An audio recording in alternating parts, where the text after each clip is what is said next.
సంవత్సరాల నుంచి అనేక పద్ధతుల్లోని దీన్ని అమ్మేస్తామని చెప్పేసాం.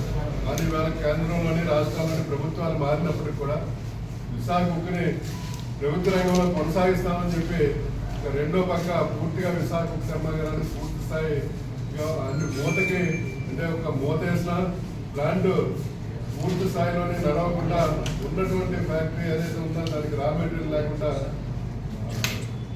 ప్లాంట్ లో ఉత్పత్తి కుంటుపరిచే విధానాలన్నీ గత నెల రోజుల నుంచి కూడా కేంద్ర మంత్రి గారు వచ్చి విశాఖకి ప్రభుత్వ రంగంలో ఉంచుతాం, దీన్ని కావాల్సిన రా మెటీరియల్ దీనికి కావాల్సినటువంటి సస్టైనబిలిటీ అంతా చేస్తామని చెప్పినప్పుడు కూడా ఒక ప్రత్యామ్నాయంగా గత వారం రోజుల నుంచి కూడా ప్రకటన అప్పుడే 2 నెలల కాలం అయింది.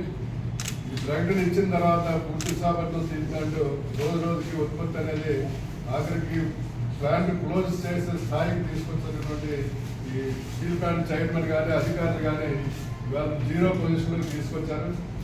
ఒక పక్క స్టీల్ కార్మిక వర్గం మీద ఉన్నటువంటి ఆర్థిక అంశాలన్నీ పెట్టి ఇవాళ పూర్తిగా విశాఖపట్నం స్టీల్ ప్లాంట్ని నిరాశ నేరుగా పెద్ద ఫ్యాక్టరీని ఇవాళ మూతకి సరిపడే యంత్రాంగం అందజేస్తాను. దీన్ని పరిరక్షణ పోరాట కమిటీ పూర్తిగా వ్యతిరేకిస్తున్నాం.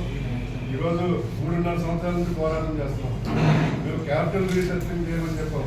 8,600 కోట్లు ఏదైతే ప్లాంట్ కట్టడం నిర్మాణం ఇచ్చారో దాన్ని పూర్తి స్థాయిలో 8,600 కోట్లు క్యాపిటల్ రీసెర్చింగ్ చేయండి, దీనికి గొర్రెలు కేటాయించాలని చెప్పి అది చేయకుండా ఇవాళ ఉన్నటువంటి పరిస్థితిని అంచనా వేస్తుంటే వాళ్ళు ప్రైవేటీకరణ చేయవలో పక్క చెప్పి మూసినా ఇవాళ స్టీల్ ప్లాంట్ అనేది మూతపడితే మళ్ళా 10,000 కోట్ల రూపాయలు ఖర్చు పెట్టడం కానీ రివ్యాంపింగ్ జరగదన్నమాట.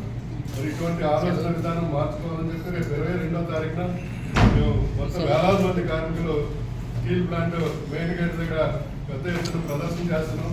అలాగే వచ్చే నెల రాష్ట్ర వ్యాప్తంగా రాష్ట్రాలలో ధర్నాలు కూడా చేసి విశాఖ ఉక్కు కర్మాగారాన్ని ప్రభుత్వ రంగంలో వెంటనే రాష్ట్ర ముఖ్యమంత్రి గారు కళ చేసుకోవాలి. కళ చేసుకోకపోతే ఇవాళ విశాఖ ఇంత పెద్ద పరిశ్రమను మీరు మూతవేస్తే ఇవాళ రాష్ట్రానికి ఉన్నటువంటి నష్టం ఉత్తరాంధ్రానికి పూర్తిగా లక్షలాది మందికి ఉపాధి పోయే పరిస్థితి ఉంది. ఈ పరిస్థితిని కేంద్ర ప్రభుత్వంతోనే పోరాడాలని చెప్పేసి రాష్ట్ర ముఖ్యమంత్రి గారు కూడా మేము డిమాండ్ చేస్తున్నాం.